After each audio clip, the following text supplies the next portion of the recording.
Hi everyone, I hope all of you are doing absolutely well. So today's video, you already know, is about a failed client experience. I'm going to be sharing the whole story with you so that if you're a service provider, you know what are the things that you should be taking care of. And if you are a service seeker, then you know how you can multiply the value of the service that you are taking. Okay. So without further ado, let's get started. So I'll replace the actual name and keep everything as it is so that the identity is not revealed. So let's call this client as Payal. I had this experience last year.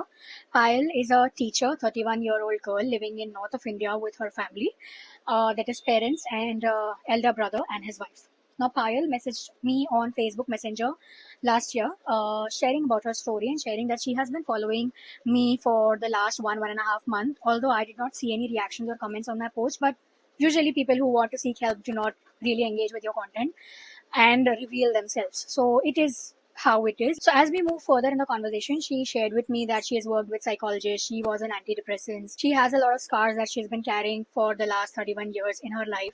The relationship with her parents is very, very abusive from the parents' end. They are physically and mentally abusive towards her, and it is not stopping. It's only increasing with age. Is there frustration or whatever? She shared few bits about that as well. And Payal has now become so frustrated. She feels lonely. She feels that this is the end of the world and that's how her life is going to be like. Until and unless she moves out of her life and finds a guy who will really take care of her the way she wants and fill the gap that her parents have created in her life. That is of love, compassion, understanding, pampering, and all of that. Now, this is the whole outline of the story. But as we move deeper into it, actually, I spoke to her on Messenger itself for 2.5 months. It was a long period, I know, but I think that was required because I'll just tell you about it as we move forward in the story.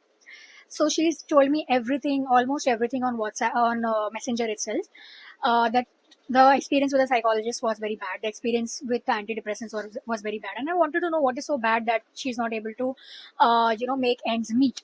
And she shared that she took 2 to 3 sessions with a psychologist. They were physical sessions, but the psychologist was not very cordial, or she was only listening to Payal, and that is why she did not get any solution for her problems. With the antidepressants, she was on antidepressants for 12 days, and then the antidepressants were also of no use because they did not bring any change that she was expecting.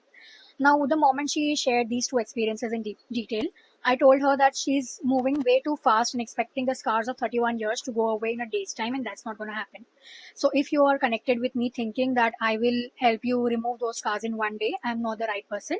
In fact, we must stop the conversation now itself because it's not going to help you. And I'm not a therapist whom you can just keep on venting, because coaching is a futuristic approach. We move past things, we find out solutions, and we also build your routines, habits, and everything else. So coaching is more of future oriented approach, while therapy and psychologists help you to vent whatever you have inside you, and then they also provide you with little solutions, but it's more to do with the problem that you have shared with them. It's not holistic approach of your whole life. And of course, a psychiatrist will treat you with medication that will release some hormones in your brain for you to feel relaxed, and the required hormones are released, and it's all a medicated process.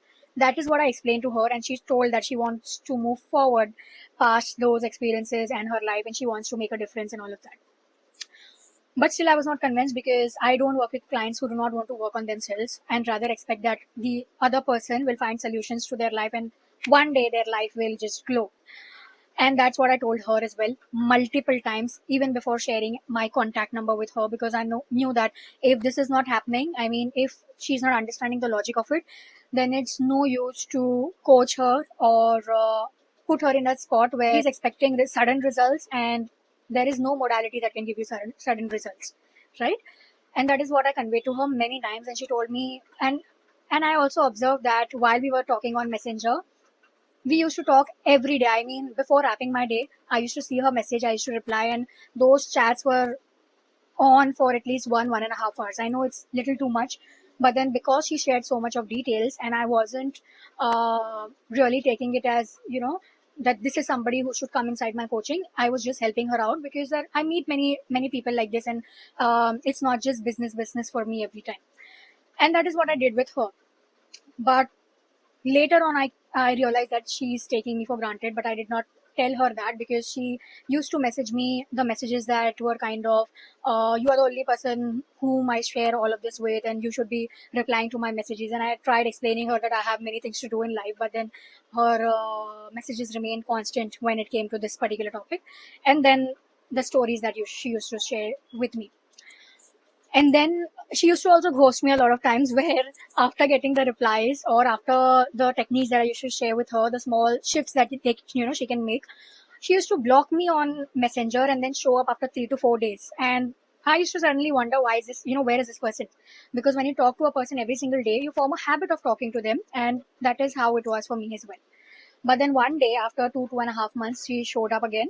And 2.5 months we were talking, but in between 3 to 4 times I observed that she had blocked me. I don't know for what reasons. I never asked her. She never shared it with me.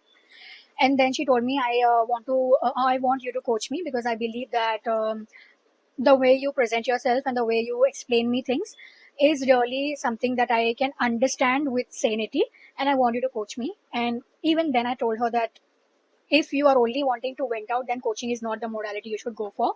Go to a therapist, go to a psychiatrist, go to a trauma healer, and you can take things forward from there on. She said, no, I want to move forward in life, and I want to know the roots of these patterns and all of that. So I want only you to coach me, because I've read about your transformations and the testimonials that you share. I gave her my WhatsApp number. She booked a call with me.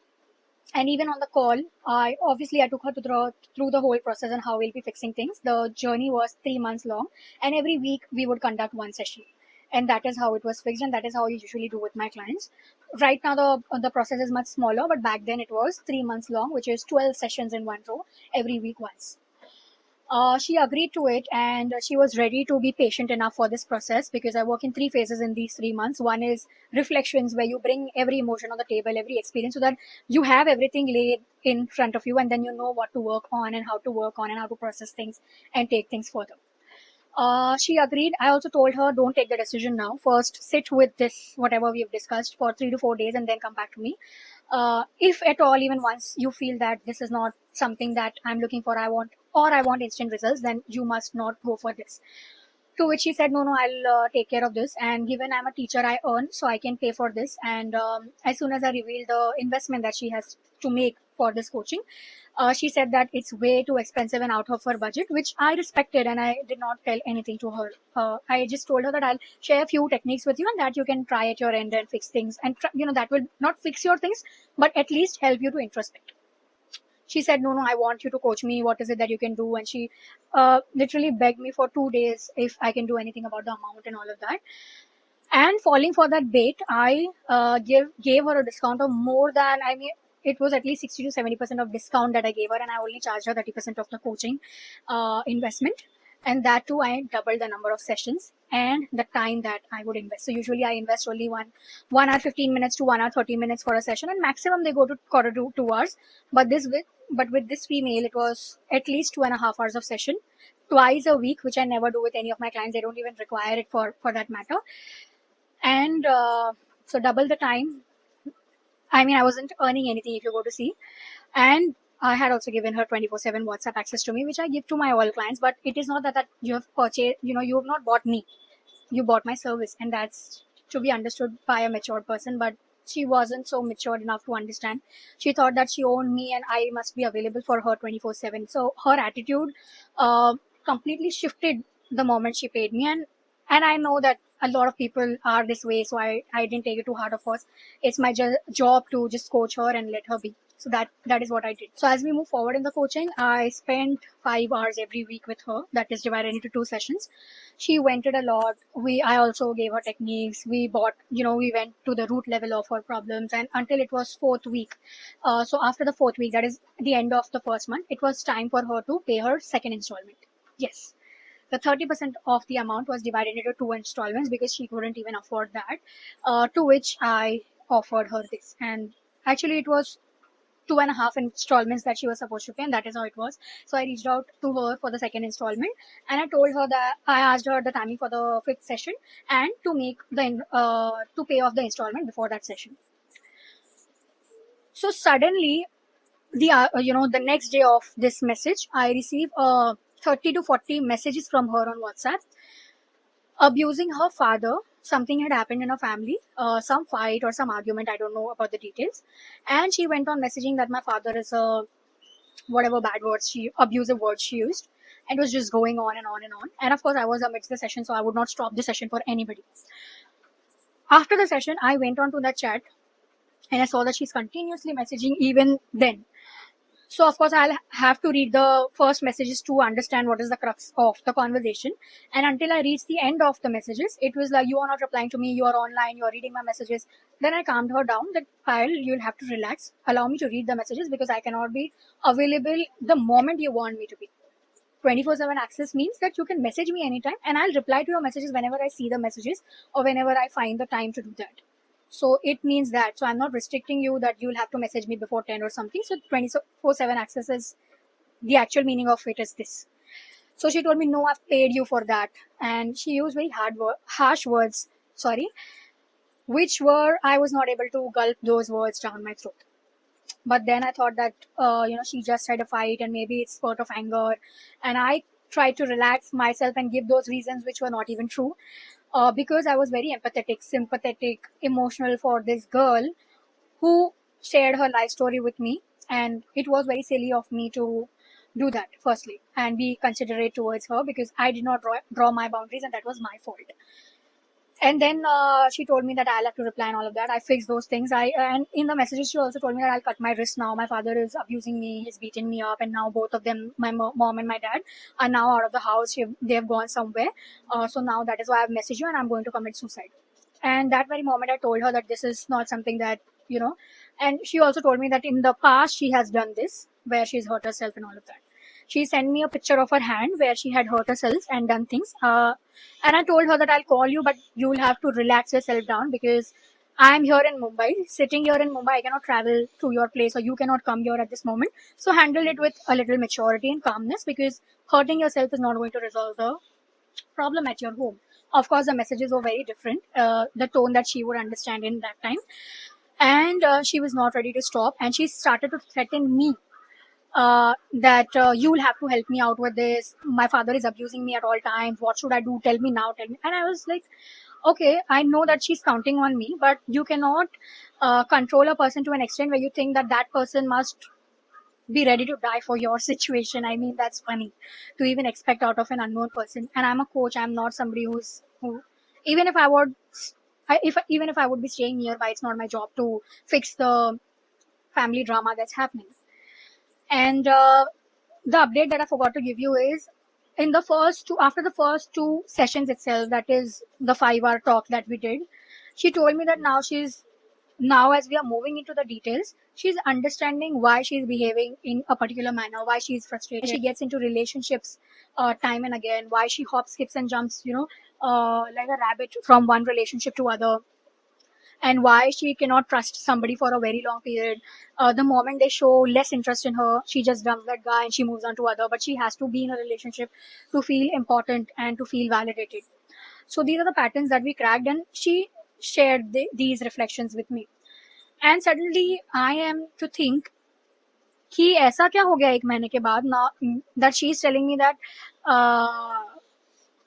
you are not doing your job well. She used these words literally and told me that this is not how a coach should behave.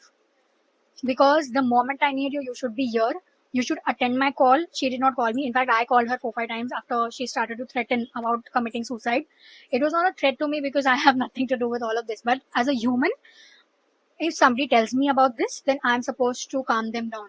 Forget as a coach. As a human, I'm supposed to do that first, and that is what I did.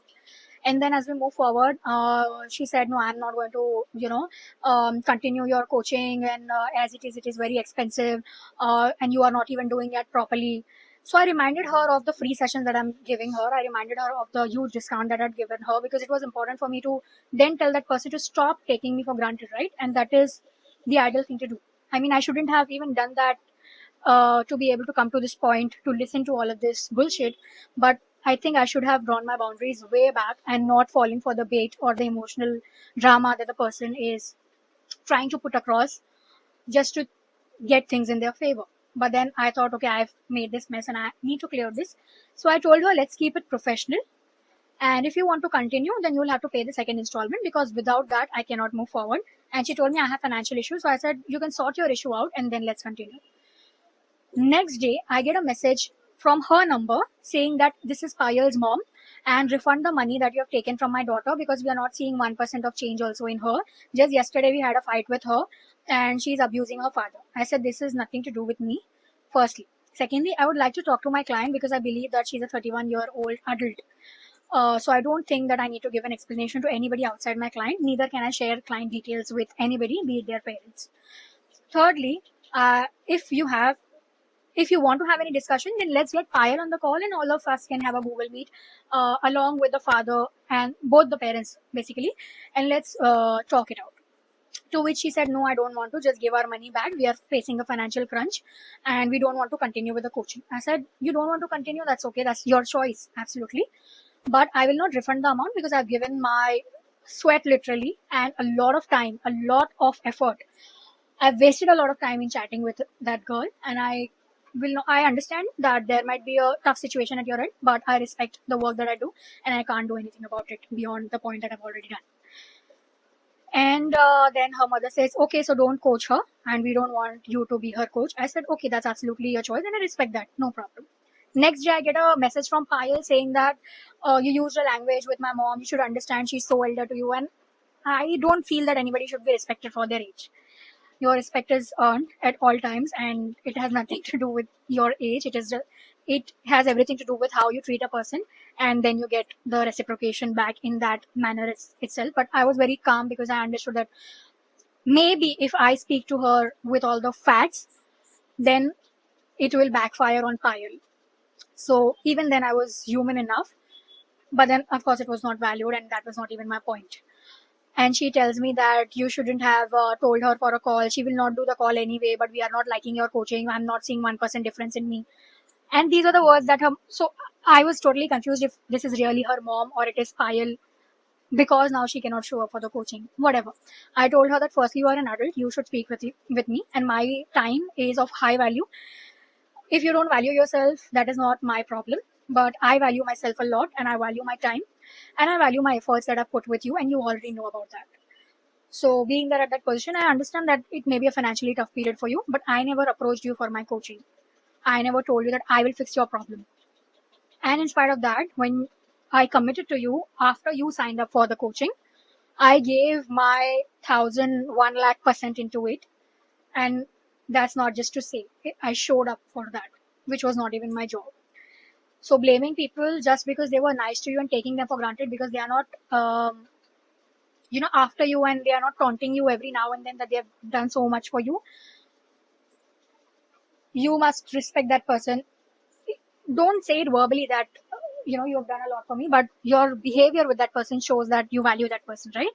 And it was that, and then she told me that you're the worst coach ever and all of that, and she blocked me. And even then I told her that let's talk. I'm not telling you to come inside the coaching, but whatever problem it is, you can just give me a feedback because your feedback was way more different in the first 4 sessions. So I need to understand where my fault is so that I can fix it for other clients at least. She did not show up. She blocked me right then, and that is how it ended. The lessons that I learned is, of course, now my audience is only top management professionals because I work with them and my program is personalized for them. That's one thing. It also gave me a deeper insight into how you must not fall for emotional baits, even as a human being. Forget coach. Because once people catch that vibe from you that you will fall for this, they will always do that. And I'm not talking about everybody, but at least these kind of people who don't value their time, they will not value your time. People who don't value themselves, they will not value you as well. So expecting that is just wasting your time and emotions on the wrong people. Also, as a service provider, sticking to your ground and sticking to your format is really important. Beat anybody, you can ask them to renew the service that you are providing, but don't fall for these baits as a service provider just because you are in capacity of providing and that person needs it badly. If they need it badly, they'll do anything to come out of it and work on it while you are suggesting them the techniques, changes, or whatever service you're providing. So falling for those baits is absolutely a waste of your energy and time while that person is enjoying everything for free. Also, making things very, very clear on email. And I literally had to explain. after after that chat, on every discovery call I had, I made few things very clear to people, because then I didn't want to fall for the same thing time and again and learn nothing from it. So I introspected this whole scenario. I sat down. I wrote down the absolute no-nos from my end. I wrote down the service that I'm going to provide.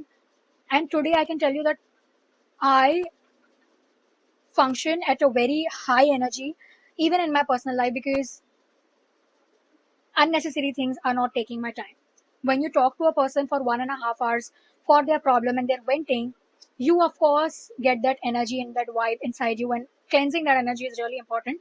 And firstly, not falling for that is very important. So, of course, as a coach, I am trained to be disconnected from my prospects' problems, because it is only then that I can be resolving their problem. But this person connected with me at an emotional level, which is why I went ahead and helped her, because I thought I was in capacity, and so why not? I was not hungry to have her as a client. Until today, even back then, I never sell my coaching to somebody, because until and unless a person believes in the process that I'm offering, they will not be able to seek any benefit, and that's going to bounce back at me and at them, because later on in life they'll never be able to believe in a coach or the whole aspect of coaching. And for me, it will be a bad client experience, because I know that this person did not believe in the process, and I manipulated them to get inside my coaching. So this has been from the first day I started coaching. But then these are the things that I never thought of when I went for the deep dive transformation program that I created. So yes, these were my lessons. I hope you get to reflect on what are the no-nos that you must be absolutely standing strong on. And if you're a service seeker, then pay attention to the value that you're giving, not taking, sorry, not the time, because it's always quality over quantity. Having quantity and zero value will not take you anywhere, but having quality in lesser time, it can do magic with you. And I'm not talking about lesser time in cut and short time, but whatever time is dedicated to something, it is dedicated to it for a reason. So understand that, and ask questions before you sign up, so that your doubts are also clear and you're not entering half-heartedly. So this was my experience. I hope you enjoyed the whole story and learn from it too. I'll see you in the next video.